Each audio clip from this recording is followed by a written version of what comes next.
2024년 7급 국가정보학 기출문제를 한번 풀어보도록 할게요. 자, 올해는 제가 복원을 하지 않고, 그쵸, 다른 학원에서 복원한 자료를 참고했어요. 다른 학원에서 복원한 자료를 이렇게 봤더니, 제가 이제, 그쵸, 복원하는 것보다 퀄리티가 압도적으로 좋더라고요. 자, 이제 고양이가 생선 가게를 지나가지 못하는 것처럼, 강사는 이렇게 압도적인 퀄리티로 복원된 문제를 가지고 해설 강의를 하고 싶어 해요. 뻔뻔하지만 어쩔 수 없어서, 그쵸, 다른 학원에서 복원한 문제를 가지고 해설 강의를 진행해 볼게요. 그리고 이제 한 가지 허락을 받았어야 됐는데, 허락보다는 용서가 쉽다는 말이 있더라고요. 제가 이제 허락을 해줄 거냐라고 했을 때, 과연 허락을 해줄까? 그러면 허락을 안 해준다고 하면 이 강의를 하지 못하기 때문에 어쩔 수 없이 허락을 받지 못하고, 자, 그냥 용서를 구하는 마음으로 기출 강의를 시작할게요. 자, 일단 이렇게 압도적인 퀄리티로 복원해 주신 학원에 정말 감사드려요. 자, 그러면 그치, 이제 바로 문제로 가보도록 할게요. 제시문의 개념을 수행하기 위한 수단 중에 가장 거리가 먼 것을 고른 것이죠. 저도 이제 7급 시험은 시험장에 가서 봤는데, 이렇게 제시문을 주고 거리가 먼 것을 고르라고 하는 게 어딨어. 자, 그래서 이제 올해 문제를 풀 때는, 야, 올해는 드디어 내가 점수를 공개할 수 있겠구나, 이 정도는 다 맞겠다 라고 생각했는데, 아, 이런 게, 그쵸, 이런 실수를 많이 했더라고요. 자, 어쨌든, 자, 그러면 제시문의 개념을 수행하기 위한 수단 중에 가장 거리가 먼 게 뭐냐라는 거죠. 국가정보 등 정보기관 활동에 대해서 업무 범위와 책임의 소재 및 한계를 분명히 함으로써 권한을 자의적으로 오용 또는 악용하지 않도록 법이다. 이렇게 하면 뭐가 되겠어요? 이거는 의회에 의한 통제가 되는 거죠. 제도, 기타 여러 통제 방법에는 뭐가 들어갈 수가 있겠어요? 이거는 행정부의 통제도 들어갈 수 있고 사법부의 통제도 들어갈 수 있다라는 거죠. 견제함을 의미한다. 이는 효율적이고도 안정적으로 목표에 부합한 업무를 수행할 수 있도록 하는 일련의 조치를 말한다라는 거죠. 자, 여기서 우리가 제도적인 통제 방법이다라고 했을 때, 일단 언론의 감시는 어때? 제도적인 거라고 할 수는 없지만 여기 뭐가 있어요? 학술 연구기관에 의한 감시가 있잖아요. 이거는 법이나 제도, 기타 여러 통제 방법에 들어갈 수 없는 거예요. 그래서 3번이 답이다라는 거죠. 아, 저는 이제 시험 볼 때 이것 중에서 고르려고 해서 어때요? 2번 골랐는데 이게 이제 먼 거였었다라는 거죠. 자, 그 다음에 다음 중 국가정보의 분류에 대한 설명으로 가장 적절하지 않은 거예요. 자, 이 문제도 이제 생각을 해보면, 자, 이것도 되게 어려운 문제 중에 하나예요. 정보 목표 대상 지역에 따라서 국내 정보와 국외 정보로 구분되는데, 여기까지는 맞는 말이잖아요. 그쵸? 오늘날 대부분의 민주국가는 국외 정보에 치중하면서, 이것도 맞아, 사실. 그쵸? 국내 정보 활동은 법적으로 금지하는 경향이 있다라는 거죠. 이게 시험 볼 때는 국내 정보 활동이라고 했을 때 어때요? 이거는, 자, 우리가 국외정보기구의 국내 정보 활동을 물은 게 아닌가, 뭐 이런 생각이 들었어, 이거는. 자, 사용 목적에 따라서 국가의 정책 수립과 집행을 지원하는 정책 정보와 국가안보에 위해가 되는 간첩, 반국가 활동 세력에 관한 보안 정보로 구분된다라는 거죠. 근데 이제 생각을 해보면 여러분, 국내 정보에는, 국내 정보도 뭐예요? 전원 교수님 책에 정책 정보와 보안 정보로 구분된다고 돼 있어. 그러면 국내 정책 정보를 법적으로 금지할 수는 있어도 국내 보안 정보를 법적으로 금지할 수는 없잖아요. 그래서 1번이, 그치? 이게 틀렸다고 말하기는 어렵다라는 거죠. 자, 정보의 시계열적 특성에 따라서 비교적 변하지 않는 기본 정보, 변화 동향 및 현재 상태의 의미 등에 관한 현용 정보, 미래의 추세와 전망에 관한 판단 정보로 구분한다. 이건 뭐 맞았다고 할 수 있죠, 이거는. 자, 공작 원협조자, 망명자 등을 이용한 인간정보, 항공기, 인공위성, 감청장치, 레이더 등 과학기술 장비를 이용한 기술정보하고, 그쵸? 자, 그 다음에 어때요? 공작 원협조자, 망명자 등을 이용한 인간정보다라는 거예요. 자, 그 다음에 이제 신문, 방송, 인터넷, 학술지 등을 이용한 공개정보를 구분하는 것은 수집 방법에 의한 분류다라는 거예요. 한의원 교수님 책에는 수집 활동의 인간정보, 기술정보, 공개 출처 정보라고 돼 있는데 여기는 수집 방법이라고 돼 있잖아요. 그러니까 문정인 교수님 책에는 수집 방법에 의한 분류로는 어때요? 인간정보와 기술정보다로 구분한다. 이렇게 돼 있어요. 그래서 저는 이걸 골랐거든요. 4번을. 자, 근데 이거는 해설을 한번 볼게요, 여러분. 자, 해설 한번 보면 이제 시험 보고 와서 이제 책을 보면서 이제 생각을 해본 거죠.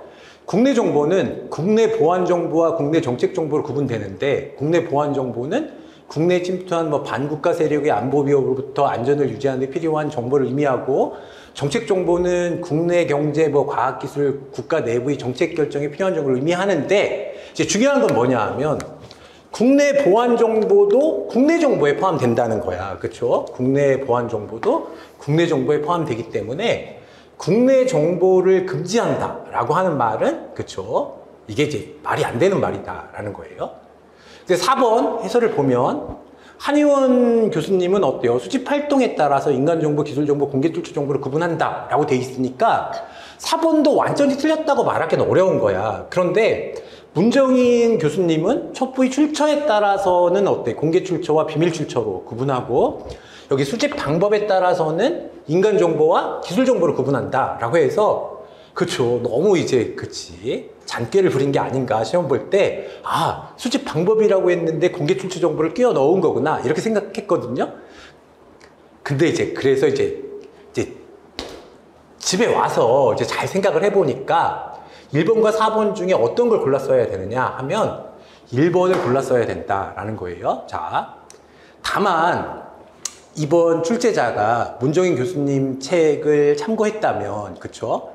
4번도 정답이 될 수 있지 않았을까. 만약에 복원을 우리가 조금만 빨리 했다면, 그쵸? 이의제기 기간에 복원 해설 강의를 할 수가 있었으면 여러분이 이의제기는 한번 해볼 수 있지 않았을까, 이런 아쉬움은 들어요. 자, 그 다음에 3번. 자, 다음 중 정보 분석의 절차와 단계에 대한 설명으로 가장 적절하지 않은 것이다 라고 돼 있어요. 자, 분석 과제 정의는 정보가 필요한 이유와 분석관에게 요구하는 내용을 파악하는 것인데, 사실 그쵸, 우리가 휴오스의 정보 분석 표준 매뉴얼에서 정확성이라는 게 뭐냐 하면 어때요? 우리가 정보가 필요한 이유와 분석관에게 요구하는 내용을 파악하는 게 정확성이라고 했어. 이거는 제가 강조했었죠. 이거는 예를 들어 우크라이나 전쟁에 대한 정보 요구가 있었다면 전쟁 상황 파악을 요구하는 것인지, 북한의 무기 제공 실태 파악을 요구하는 것인지 등을 검토하는 것이다. 이건 맞죠. 이건 맞았다고 할 수 있어. 그렇죠? 자, 가설 설정은 분석 과제와 관련하여 존재할 수 있는 모든 가능성을 고려하여 최대한 많은 가설을 도출하는데, 자, 여러분 이 말하고 상식적으로 수용할 수 있는 범위를 넘어서는 가설은 오히려 정상적 분석 판단에 지장을 초래할 수 있으므로 배제해야 된다. 그러면 앞에 있는 문장하고 어때요? 뒤에 있는 문장이 이게 모순되잖아. 그래서 이게 틀렸다는 건 이제 어때요? 시험장에서도 확실히 알 수 있었다라는 거죠. 자, 첩부 수집은 수집 부서에 수집을 요청하거나 축적된 데이터베이스 검색 등을 통해서 이루어질 것인데, 첩부가 입수되면 우선 신뢰성 평가를 해서 기만 첩보를 제거해야 된다. 책에 그대로 있어요. 가설 검증은 유리한 가설이라 하더라도 결정적으로 배치되는 확실한 증거 자료가 있는지 확인하는 것이 중요하며, 이 과정에서 분석관의 인지적 편견을 제거하는 것이 중요하다. 당연한 얘기죠. 그래서 이거 정답은 2번이다 라는 거예요. 2번. 그 다음에 우리가 그러면 다음 문제로 가보도록 할게요.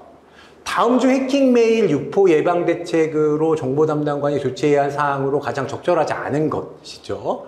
이 문제 보면서 웃었어요, 사실. 의심 메일 수신 시에 발송자에게 뭐가 중요한 거야, 이게? 동일 메일로 발송한다라는 거죠.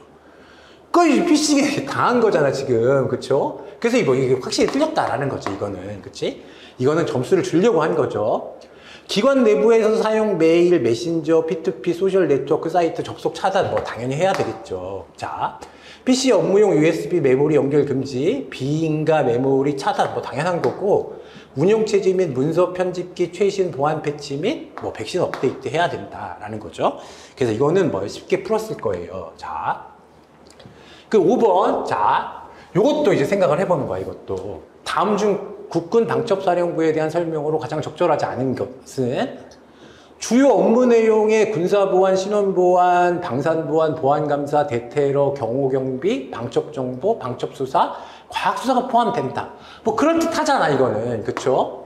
국군 방첩사령부는 광복 이후 태동기를 거쳐서 1950년 육군 특무부대가 창설되었고 1977년 국군 보안사령부, 91년에 기무사령부, 2018년에 군사안보지원사령부로 개편되었다가 현재 방첩사령부가 되었다. 이것도 뭐 그쵸?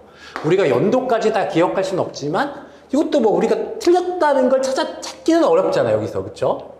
방첩수사 관련 국가보안법 위반 사범은 수사할 수 있으나 군인, 군무원에 대해서만 수사할 수 있고 민간인에 대해서는 어때? 수사할 수가 없다라고 돼 있는데 이게 틀린 거예요. 이거는 확실히 틀렸다는 걸 알 수 있었어. 이건 시험장에서 우리가 군사법원에 관할 사건은 방첩사령부가 어때? 수사할 수 있어요. 이거는 다시 뭐라고요? 군사법원에 관할 사건은 방첩사령부가 수사할 수 있다. 그래서 국군 방첩사령부는 방산보안 활동의 일환으로 방산 수출입 지원 시스템을 관리하고 있는데 방위산업을 육성하고 핵심 방산 기술을 보호하기 위하여 마케팅을 지원하고 수출입 신고, 허가 절차, 익명신고센터 등을 운영하고 있다. 이거를 뭐 틀렸다고 한 사람도 뭐 있을 수 있지만 3번이 이제 명확하단 말이야, 이거는. 그쵸? 이거는. 자, 해설을 이건 한번 볼게요, 여러분. 자, 군사법원법에는 어떻게 되어 있냐 하면 군사법경찰관은 군사법원 관할 사건을 수사한다 라고 되어 있어요. 자, 그럼 군사법원 관할 사건이면 어때요? 군인, 군무원뿐만 아니라 민간인도 포함되는 거야, 이거는. 그쵸? 자, 그래서 죄를 범한 경우에 해당되는데, 자, 죄에 대해서는 군인, 군무원은 물론 민간인에 대해서도 수사할 수가 있다라는 거죠. 자, 그 다음에 이제 정보순환 과정의 요구 수집, 처리, 분석, 배포 5단계로 나눌 경우에 요구 분석에 해당하는 것을 각각 순서대로 적절하게 고른 것이라고 돼 있어요, 여러분.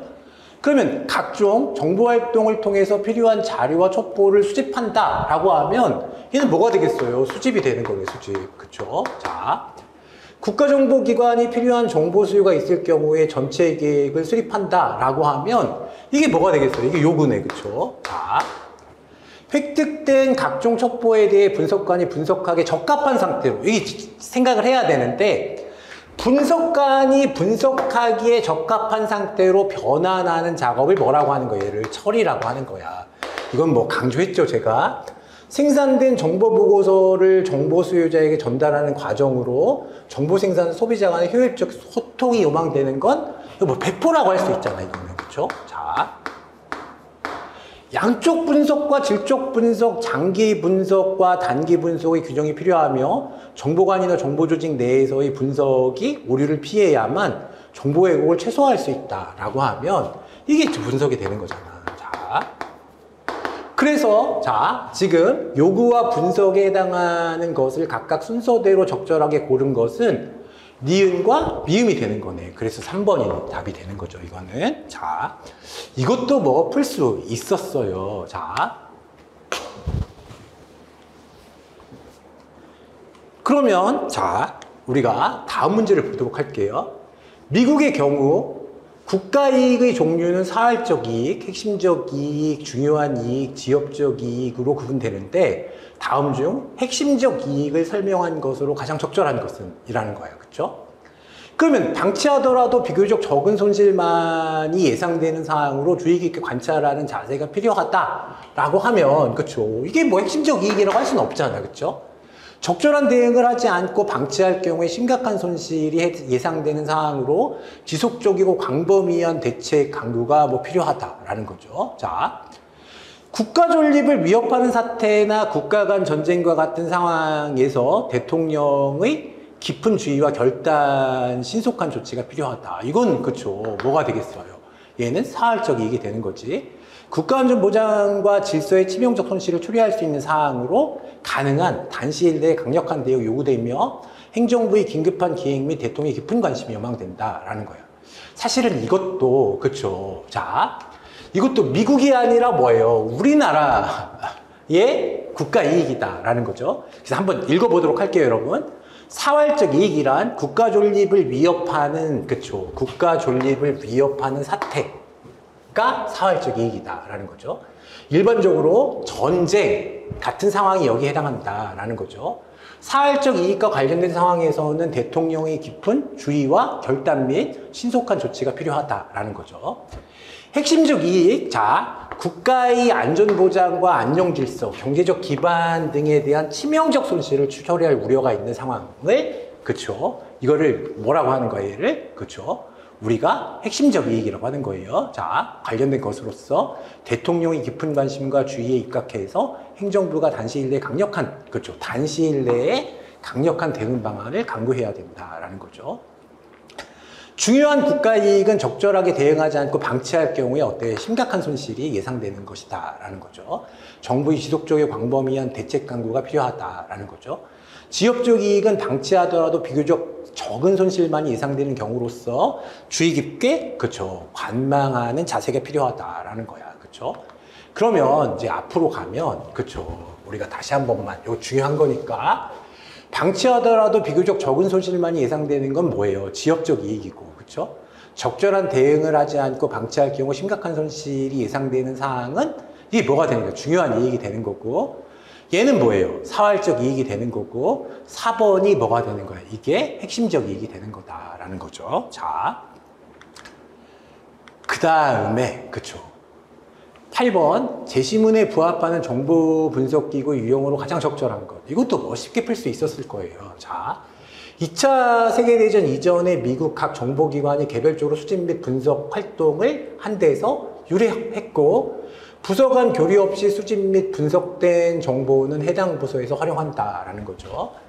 장점, 생산부처에 필요한 정보를 신속하게 제공, 그쵸? 부처 업무에 전문성 있는 분석관이 분석함으로써 신뢰성 증가한다.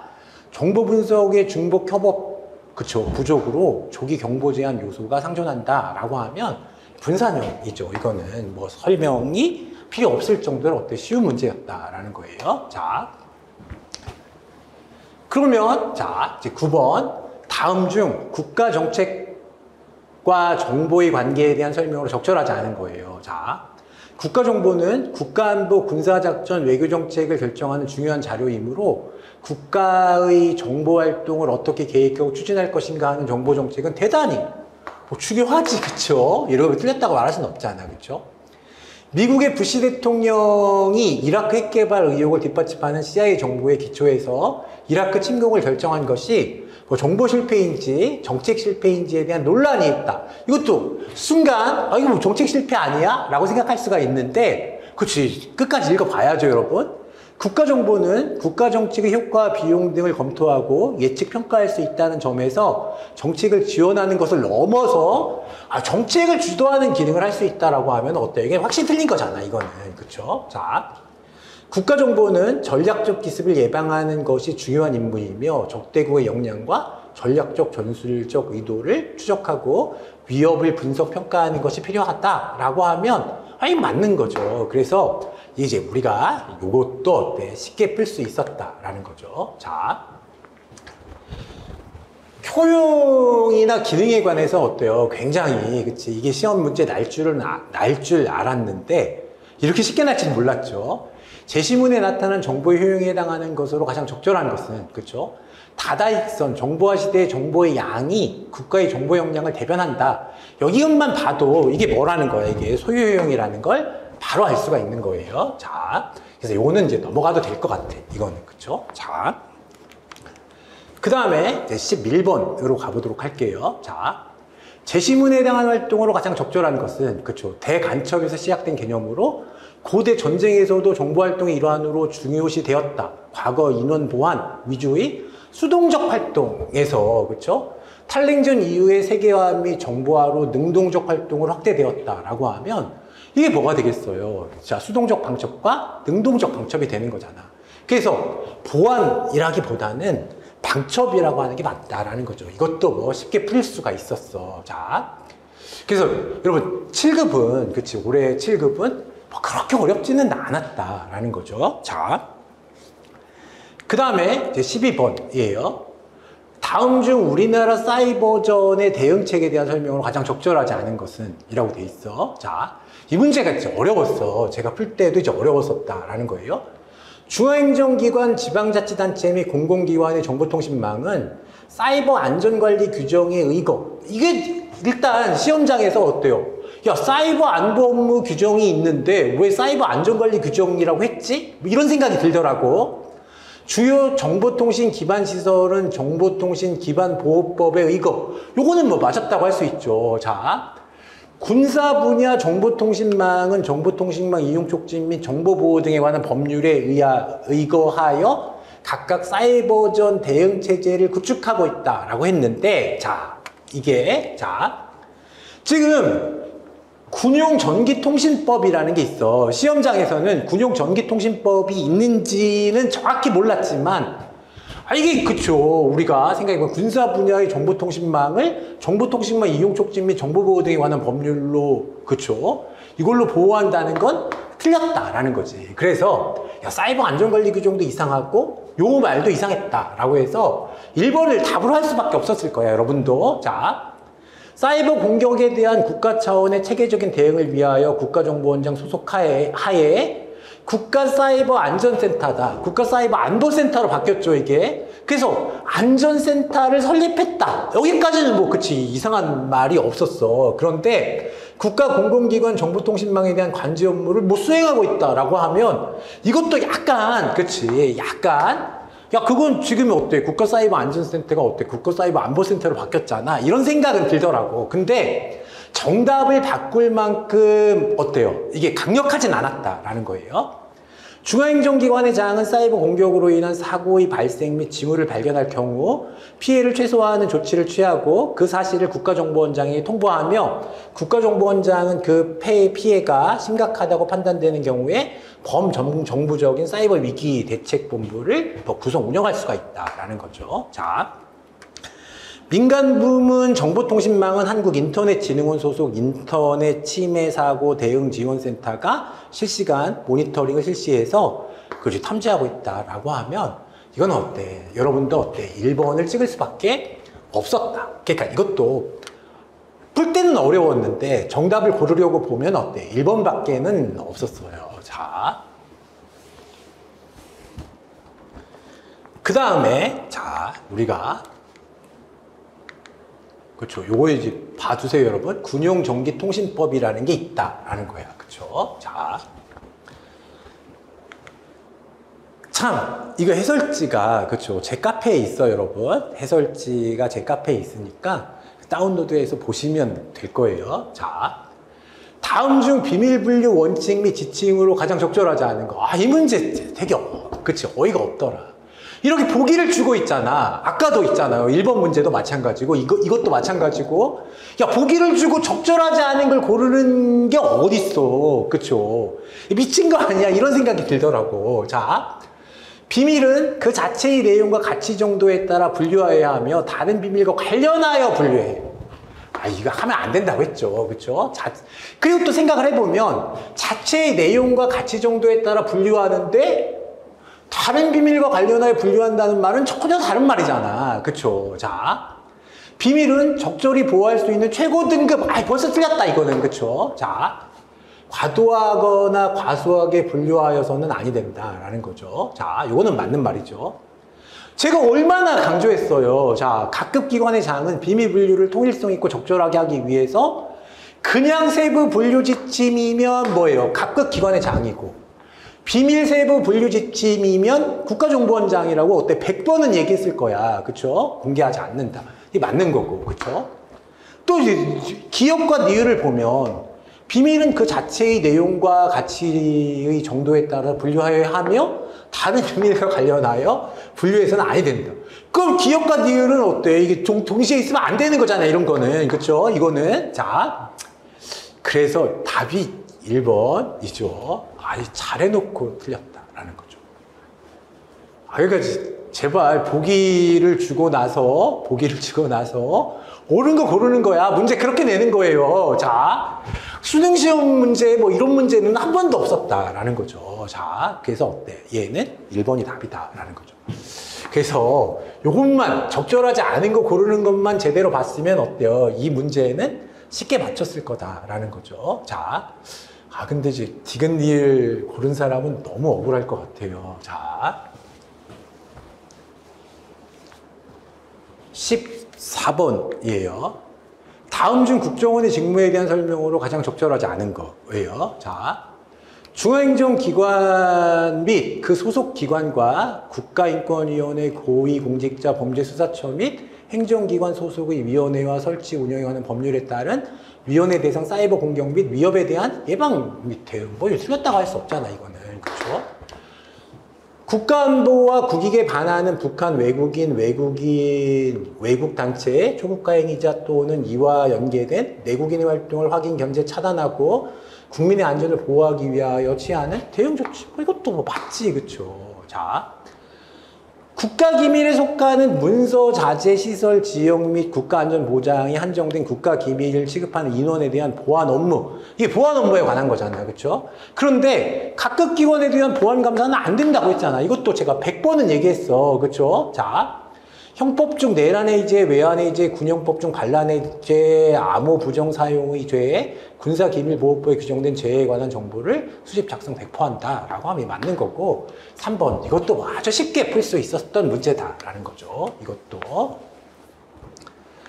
그 다음에 이제 15번이에요.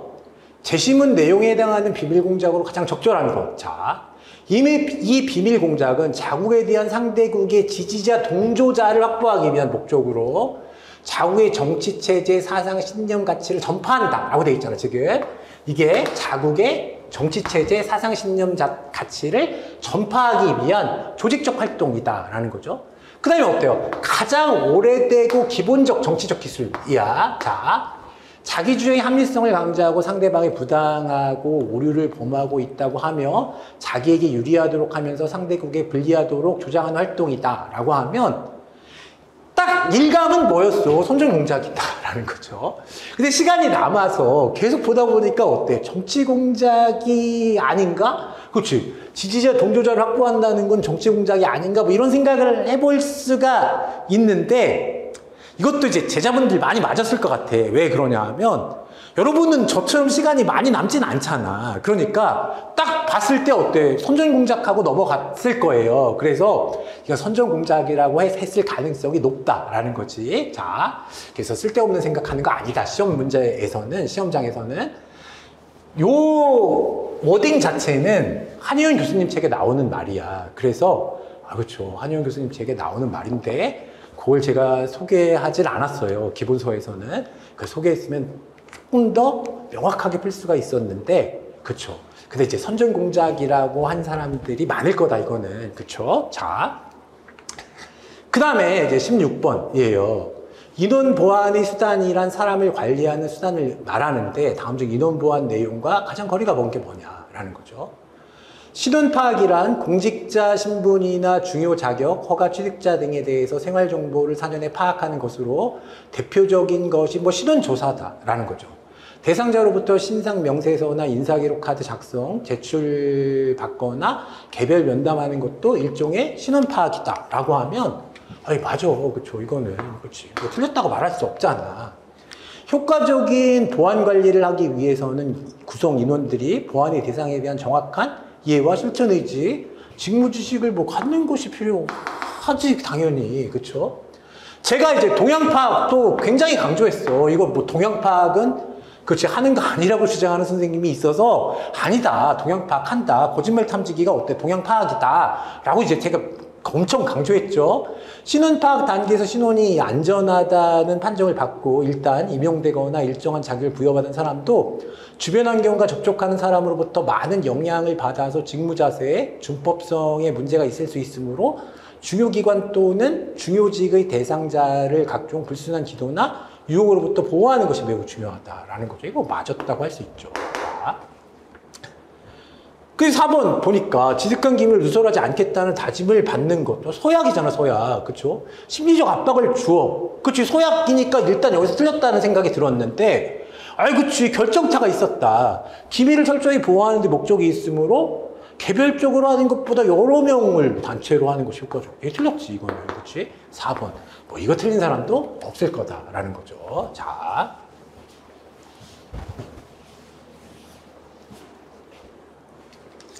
그러면 자, 우리가 17번 제시문에 나타난 정보의 질적 요건 두 가지를 순서대로 나열한 것으로 가장 적절한 것은 이라는 거지.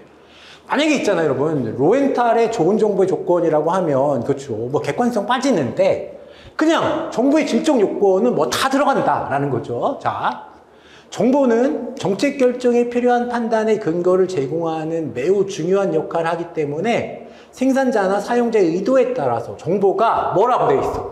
주관적으로 왜곡되어서는 안 된다고 했잖아요. 야, 그러면 주관적으로 왜곡되어서는 안 되는 게 뭐야? 이게 객관성이지. 그렇죠? 왜곡될 경우에 정보는 생산자나 사용자가 선호하는 정책을 합리화하는 도구로 전락하게 된다라는 거죠. 정보의 내용이 어느 정도 사실과 부합한다는 건 어때요? 제가 시험 그치 강의 때도 사실과 부합하는 정도가 뭐예요? 정확성이잖아. 그렇죠? 이러한 수준이 높을수록 가장 최선의 정책 결정이 가능하고 최대 유용의 국가 이익을 추구할 수 있다. 이는 수집된 자료의 신빙성에 달려있다라고 했을 때 객관성과 정확성이 답이다라는 거죠. 아, 이거 괜히 그치 여러분 로엔탈의 좋은 정보의 조건해 가지고 어때 객관성은 답이 아니지 이렇게 생각하면 안 되는 거야. 이해했죠? 자, 그래서 객관성과 정확성이다라는 거죠. 그 다음에 자 그렇게 푼 사람은 없겠죠. 주관적으로 왜곡되어서는 안 된다고 하는데 객관성 골라야지. 자 이거는 국가정보학을 공부하지 않았어도 여러분 어때? 국어의 비문학 실력으로도 충분히 풀 수 있었던 문제다라는 거죠. 자 다음 중 테러리즘에 대한 설명으로 가장 적절하지 않은 거예요. 자 9.11 사건을 계기로 테러에 대한 국제적 관심이 고조되었으며 미국은 애국법을 제정하고 테러 조직 근절을 위해서 아프가니스탄에 대한 전쟁을 개시했다. 뭐 그럴듯하잖아 이거는. 그렇죠?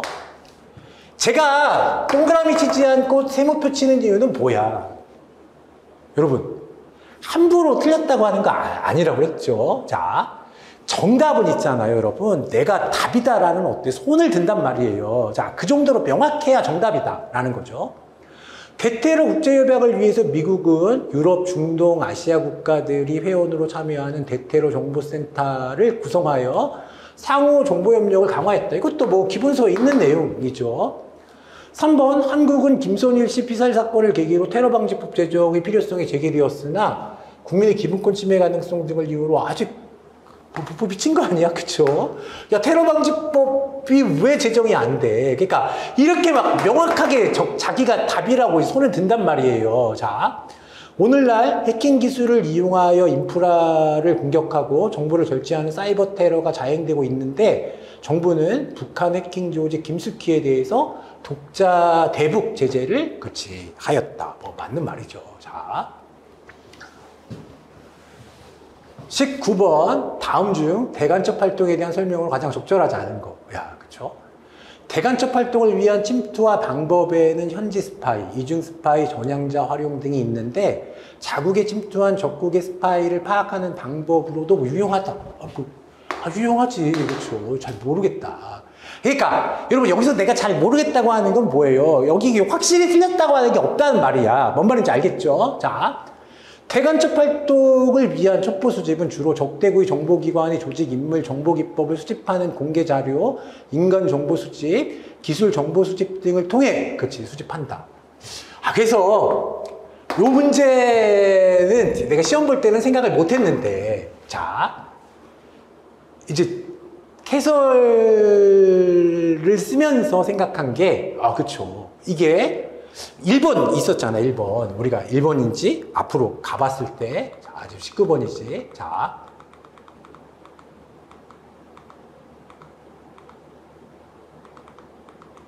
요거 2번이네, 2번. 자. 그래서 여기 보면, 그치, 인간 정보. 그 다음에 어때요? 기술 정보.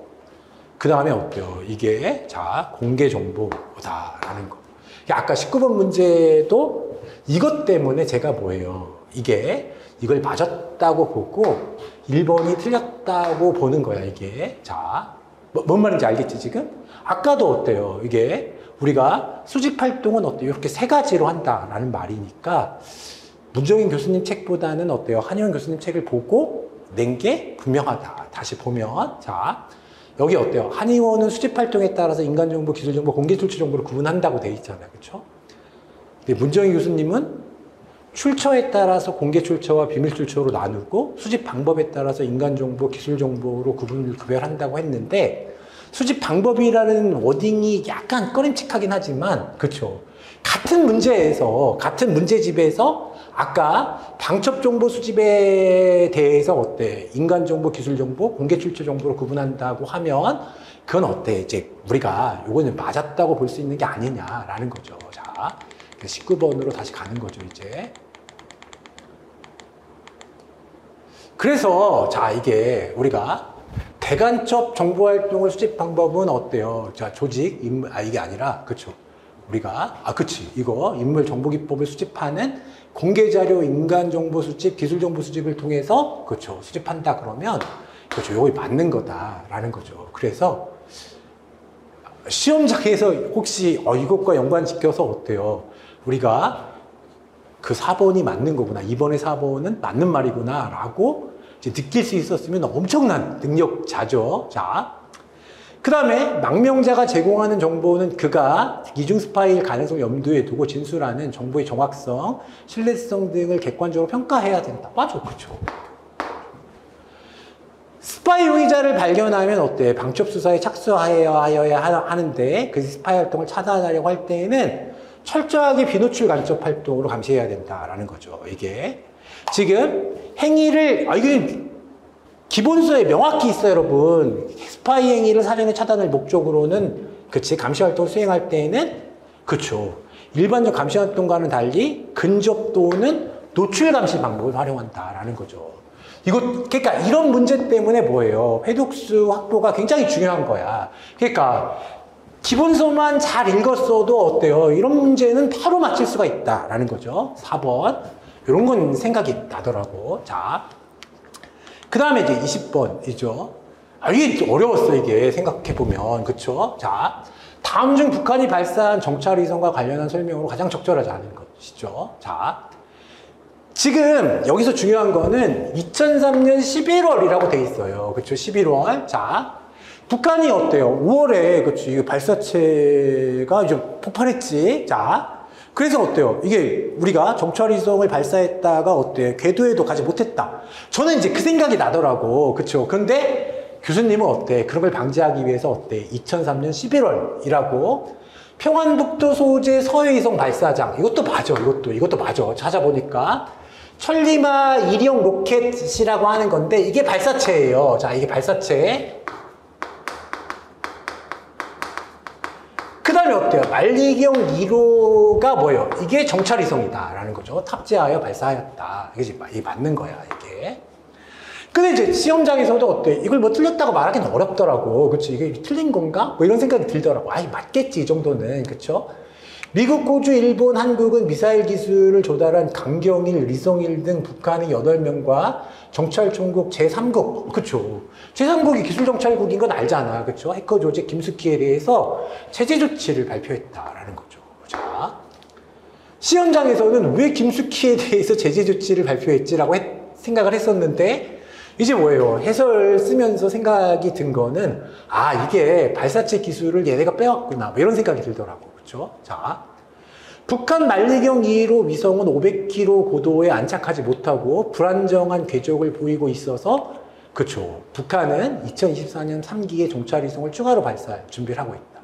제가 시험장에서 문제를 풀 때는 그치 폭발했잖아. 그래서 틀렸구나. 이렇게 생각했는데 실제로 찾아보니까 뭐예요? 이거는 그치 우리가 성공했다라는 거야. 그래서 해설을 한번 보면 북한은 2023년 11월이잖아. 그쵸? 정찰위성 만리경 1호를 발사했는데 발사는 오후 10시 42분에 기습적으로 실시했대요. 자, 위성을 탑재한 천리마 2호 발사체잖아, 이게. 그치? 발사체는 약 11분 45초를 비행해서 위성을 지구 궤도로 올렸다. 그쵸? 드디어 성공했다라는 게 이게 기사가 있더라고, 이거는. 이게 어때요? 지금 불안정한 궤적을 보이고 있다는 기사는 뭐예요? 이게 공식 언론에서는 찾지를 못했다라는 거야. 그래서 3번이 그래서 틀린 거예요. 자, 한국은 2023년 12월 강학 적외선 위성에 이어서 2024년 4월 전천후 감시가 가능한 영상 레이더를 탑재한 위성 발사에 성공했다라는 거죠. 그러면 이렇게 문제를 풀면 안 돼. 이 문제를 푼 분들 중에서 이런 생각을 했대요. 야, 북한이 발사한 정찰위성인데 왜 한국 위성이 왜 나와? 근데 이것도 해설을 쓰면서 생각해 봤는데, 그치? 그래서 이게 틀렸다고 할 수는 없잖아, 이거는. 그치? 생각해 보면, 북한이 발사했으니까 어때? 우리도 거기에 대응하는, 그치? 대응 방법으로 우리도 발사했다. 이렇게 하고 넘어가야지. 이게 뭐야? 설마 교수님이, 야, 북한인데 여기 한국 나왔다고 이걸 답으로 하겠어요? 이거는 교수님을 너무 무시하는 거야, 여러분. 그쵸? 출제한 교수님을 너무 무시하면 안 된다. 그쵸? 이건 맞는 거죠, 이거는. 그쵸? 그래서 3번이 잘못됐어. 성공한 거예요. 자, 물론 5월과 8월에는 어때? 실패했는데, 그쵸? 이제 세 번째 성공했다라는 거죠.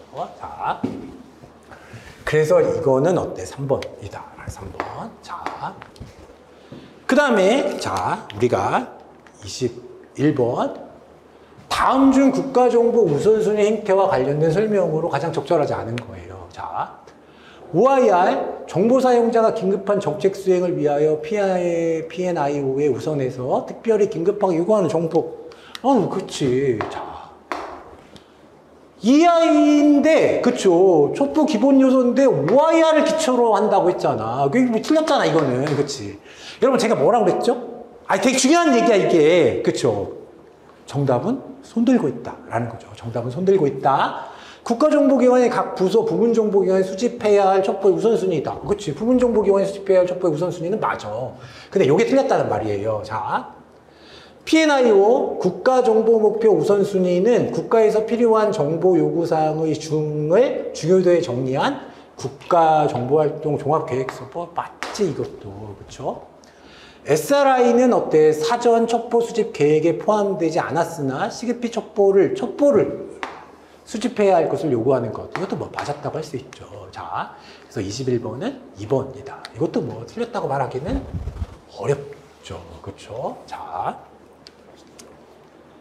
그 다음에 이제 우리가 자 22번이에요. 이 문제가 그렇죠. 여러분이 어때요? 많이 틀렸을 가능성이 있다라는 문제죠. 다음 중 미국 정보기관의 발전에 대한 설명으로 가장 적절하지 않은 것이다 라는 거죠. 조지 워싱턴은 독립전쟁 과정에서 정보의 중요성을 인식하고 헐퍼 스파이 조직을 활용하는 등 많은 노력을 하였으나 전문성이 부족했다. 이것도 사실은 뭐 우리가 여기까지 공부하지는 않았어. 그렇죠? 조지 워싱턴이 어떤 엄청난 예산을 썼다. 이건 뭐 있었죠. 자, 남북전쟁 당시에 링컨 대통령은 사설탐정 피커튼을 고용하였고 터브먼은 북부군 스파이로서 몽고메리 대령과 협력해서 비밀작전을 수행했다. 몽고메리 대령은 어때요? 기본서에도 있는 것 같아. 그렇죠? 미국은 제1차 대전 이후 일본의 통신을 감청하고 해독하기 위해서 매직이라는 프로그램을 운영하였으나 일단, 그쵸. 저도 이제 문제를 풀 때, 이게 2차 세계대전인데 왜 1차 대전이야? 라고 해서 이걸 그냥 틀렸다라고 생각했단 말이에요. 자, 그 다음에 적은 인원만 배치하였기 때문에 진주만 공격을 사전에 파악한 실패했다. 야, 진주만 공격에 대한 정보 실패는 백보상의 실패잖아, 이거는. 그치. 얘는 사전에 파악했다. 그래서 그치. 나는 밑에 거는 읽어보지도 않고 어때? 3번 틀렸구나. 라고 이제 생각을 했단 말이야. 그래서 3번이 이제 틀렸구나. 그래서 3번 한번 찍고 났더니 시간이 아무리 많이 남아서 검토를 계속해도 어때요? 이거는 찾을 수가 없더라고. 그쵸? 자, 4번. 프랭클린 루즈벨트 대통령은 1942년. 맞아, 이거. 1942년. 도노반, 이것도 맞잖아, 그치? 도노반을 수반으로 하는 전략정보국을 설립했다. 그러니까 이게 아이 맞겠지 하고 넘어갔던 거예요. 그렇죠? 근데 이제 보니까 전략정보국은 2차 세계대전 종전을 뭐라고 돼 있어? 앞두고라고 돼 있잖아. 앞두고. 그치? 앞두고. 2차 세계대전을 앞둔 게 아니라 어때? 2차 세계대전이 끝난 고예요. 그쵸? CIA로 개편돼서 작전 기간에 중요한 역할을 수행했다라고 돼 있으니까 뭐 중요한 역할 수행한 거 맞다라는 건데 이것도 뭐 기본서에 있어. 근데 종전을 앞두고 그래서 이게 확실히 틀렸다라는 거죠. 자, 그래서 이 문제를 한번 볼게요, 여러분. 자, 해설을 볼게요. 자, 진주만 공격을 사전에 파악했는지에 대해서 논란의 여지가 있지만, 그렇죠. 전략정보국 해체는 어때? 2차 세계대전 종료 후에예요. 그렇죠. OSS는 제2차 세계대전이 종료되면서 전쟁 지원이라는 애초의 설립 목적이 소멸됨에 따라 트루먼 대통령의 지시로 1945년 10월에 해체됐어. 그렇죠? 트루먼 대통령이 과도기적 중앙정보기구로서 중앙정보단을 창설한 것도 어때요? 1946년 1월입니다. 그래서 이거는 4번이라고 할 수밖에 없다라는 거죠. 이거는 만약에 있잖아. 이 문제를 여러분이 어때요? 이의 제기를 했다면 교수님이 어때요? 3번도 받아들여 줄 수 있지 않을까라는 생각이 들기는 해요. 자, 그래서 여러분 아니지, 여러분 다 합격할 거니까, 그치? 뭐 내년은 생각 안 하는 거야. 근데 이제 내년 시험 준비를 위해서 이 문제, 지금 이 해설 강의를 듣는 분들도 있잖아요. 그런 분들은 내년에 요만큼이라도 이상한 게 있으면 내가 정답이라는 확신이 들더라도 어때요? 무조건 다 이의 제기를 해라 라는 거죠. 오히려 이의 제기를 쉽게 받아들여줘, 국방부는. 왜냐하면 여러분 문제를 공개하고 나서 어때? 이게 정답을 고치는 거는 굉장히 어려워. 문제를 왜 그따위로 내는 거야? 이렇게 해서 어때? 비난을 받을 수가 있지만 문제를 공개하지 않았을 때는 어때? 그래? 그럼 교수님한테 물어보고 어때? 이런 얘기도 있는데 이거는 타당한가요? 그러면 그것도 맞네요. 그러면 어때? 그냥 바꿔준다. 실제로 어때요? 지금 복수 정답이 인정된 경우가 되게 많았다라는 거죠. 자, 그러니까 이런 문제는 어때요? 우리가 이의 제기를 한번 해볼 수가 있어요. 자, 그 다음에 이제 23번이죠. 다음 중 기술정보 수집에 대한 설명으로 적절한 거야. 그렇죠? 신호정보 수집에는 통신정보 수집, 전자정보, 영상정보 수집이에요. 그치? 영상정보가 여기 왜 들어가니? 그쵸? 이거 틀렸고, 그쵸? 지리공간 정보를 담당하는 미국의 정보기관으로 어때? 인공위성을 개발하고 수집하는, 그치? 국가정찰국, NRO가 있고, 수집 첩보를 분석하는 국가지리공간정보국이 있다. 작년에도 NGA가 났었는데, 어때요? 올해도 NGA 엄청 좋아하는 것 같아요. 자. 3번, 지구개축 정보를 수집하기 위해서 해외정보감시법에 따라서 라고 되어 있는데, 야, 지구개축 정보가 아니라 통신정보지. 우리가 해외정보감시법은 뭐예요? 우리나라의 통신비밀보호법이랑 같다고 했어. 그쵸? 자, 그래서 법원의 허가를 받아야 하는데, 법원은 엄격한 조건이 충족되는 경우에만 허가를 한다. 이게 맞는데, 여기 틀렸단 말이에요. 지구개축 정보가 아니라 뭐예요? 통신정보란 말이에요. 자. 그 다음에 기술정보 수집의 장점은 정보관이 접근하기 어려운 지역의 첩보를 수집할 수 있어. 맞아, 여기까지 맞아. 인간정보 수집보다 상대적으로 비용. 그냥 틀렸지. 그렇죠. 자, 그래서 어때? 이거는 뭐 쉽게 맞힐 수 있었을 거다라는 거죠. 자, 정보보고서와 관련된 내용 중에 가장 적절하지 않은 거죠. 정보보고서는 시간적 특성에 따라 기본정보, 현용정보로 나눌 수 있는데, 이와 같은 분류는 셔먼 켄트가 처음으로 사용한 이래 오늘날 널리 사용되고 있다. 셔먼 켄트가 처음 사용했나? 뭐 이런 거 의심이 될 수 있지만 이 정도는 맞았다고 해야죠. 자, 현재의 상황 파악을 기초로 앞으로 어떻게 전개될 것인가를 예측하고 선택 가능한 대안을 검토하는 것인데, 판단 정보는 미래 예측을 바탕으로 선택 가능한 정책 대안을 제시하기.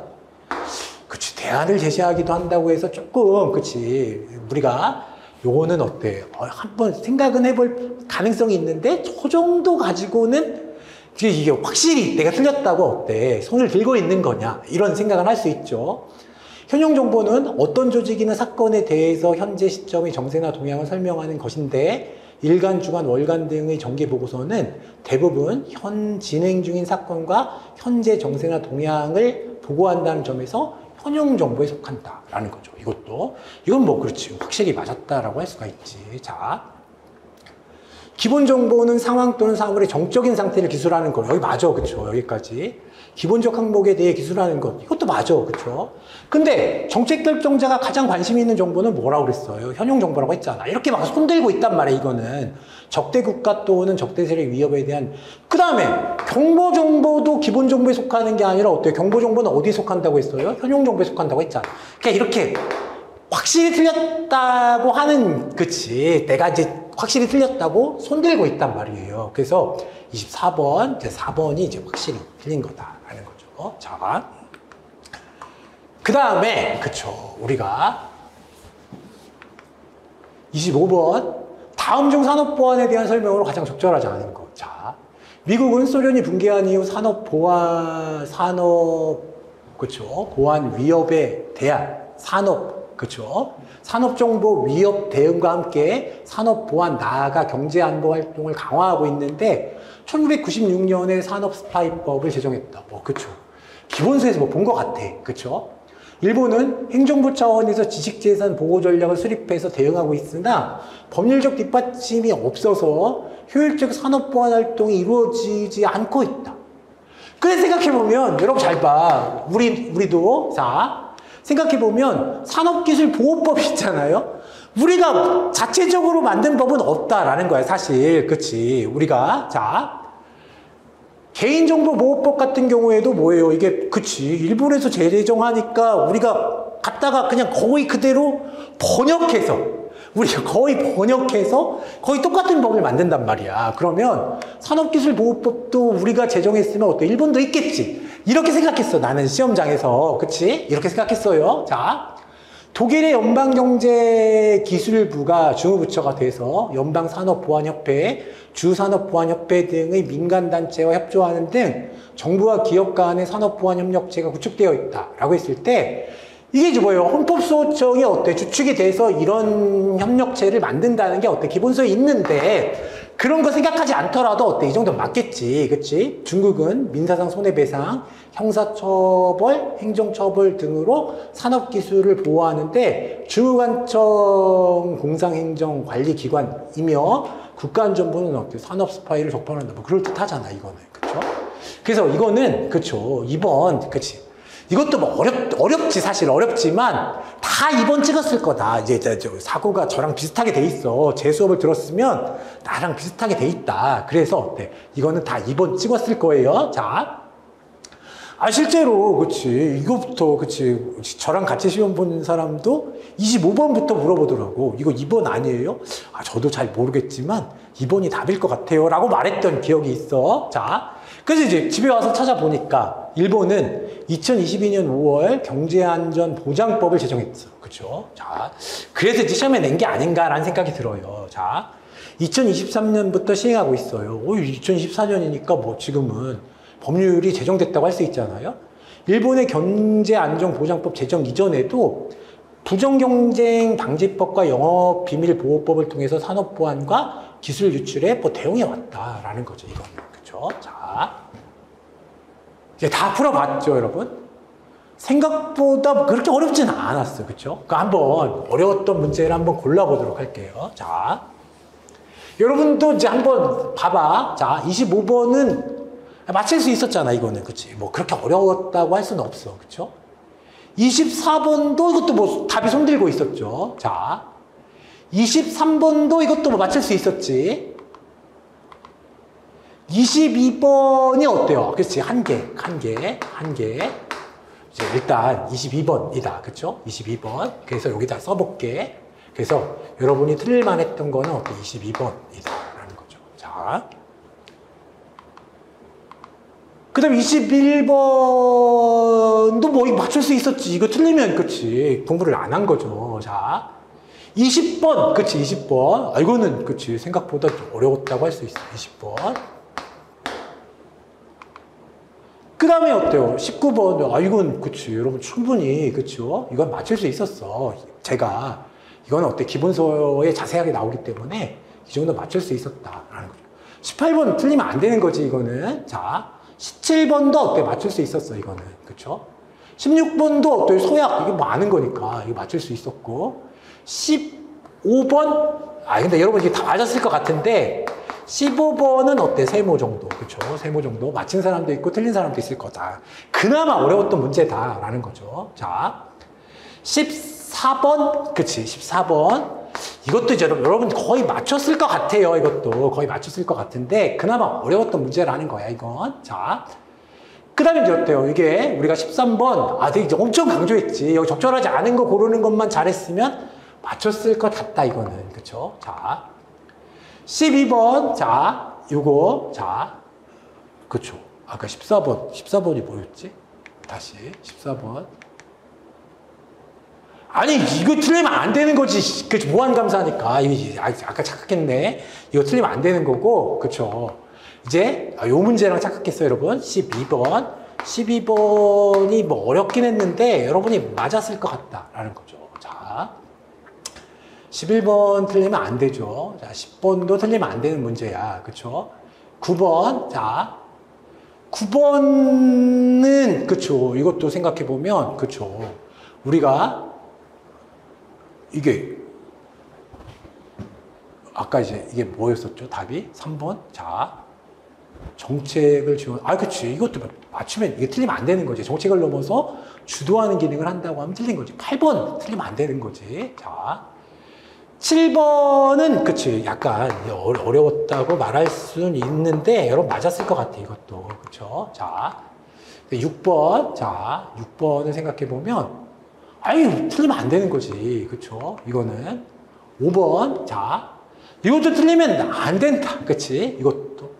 근데 5번. 그쵸? 5번. 또 여러분 많이 맞았을 것 같지만, 그쵸? 틀리면 안 되는 거고. 자, 4번. 이거 틀리면 안 되는 거고. 3번. 자, 우리가 여기서 생각해보면 어때요? 이것도, 그치. 이거는 맞았어야 돼. 그쵸. 여기 뭐, 그치. 정상적인 판단의 지장을 초래하였으면 배제해야 된다. 그럼 틀렸고. 자, 2번. 2번은, 그쵸. 이건 어려웠던 문제라고 할 수 있어. 그쵸. 자, 1번도 틀리면 안 되는 거죠. 사실. 요게 어때? 거리가 먼 거 고르는 거면 틀리면 안 되는 거다라는 거죠. 그럼 이제 이걸 다 틀렸다라고 하면 몇 개예요? 하나, 둘, 셋, 넷, 다섯, 여섯, 7개. 다 틀렸으면 72점이죠. 자. 그 다음에 어때요? 이런 건 다 맞았다. 요거 3개 틀렸다 그러면은, 그죠? 88점. 그래서 제가 생각해 볼 때는 7급은 9급만큼 그렇게 어렵진 않았어요. 그래서 그쵸. 적어도 한 84점은 받았어야, 그쵸. 받았어야 되지 않을까. 그쵸. 88점. 사실 7급 국가정보학 시험 같은 경우에는 어때요? 100점 맞은 분들도 나올 수 있을 것 같다라는 생각이 들어요, 여러분. 이거는. 자, 그래서 7급. 자, 근데 올해, 그쵸. 정보사회론도 그렇고 국가정보학도 그렇고 7급은 작년만큼 어렵진 않았단 말이에요. 그쵸? 자, 그리고 작년에는 어때요? 이제 책에 있는 워딩이 그대로 나긴 했었는데 이제 구석에서 났기 때문에, 그쵸? 자, 그래서 어때요? 진짜 책을 많이 읽었어야 정답을 고를 수가 있었거든요. 근데 올해는 그냥 몇 번만 읽었어도 이 정도는 다 맞힐 수가 있지 않을까 이런 생각이 들어. 그래서 7급은 약간 작년보다는 약간 쉬웠다라는 거죠. 정보사회론도 작년보다 쉬웠기 때문에 어때요? 합격선은 작년보다 조금 올라갈 수 있을 것 같아요. 여러분 시험 보느라고 정말 수고했어요. 그리고 합격선 예측은 이제 복원이 이제 어느 정도 끝나면 정보사회론도 어때? 지금 복원이 끝나고 여러분이 정보사회론 점수도 어느 정도 알게 되면은 그때 한번 합격선을 조사해서 예측을 한번 해보도록 할게요. 자, 여러분 긴 시간 수고하셨습니다. 감사합니다.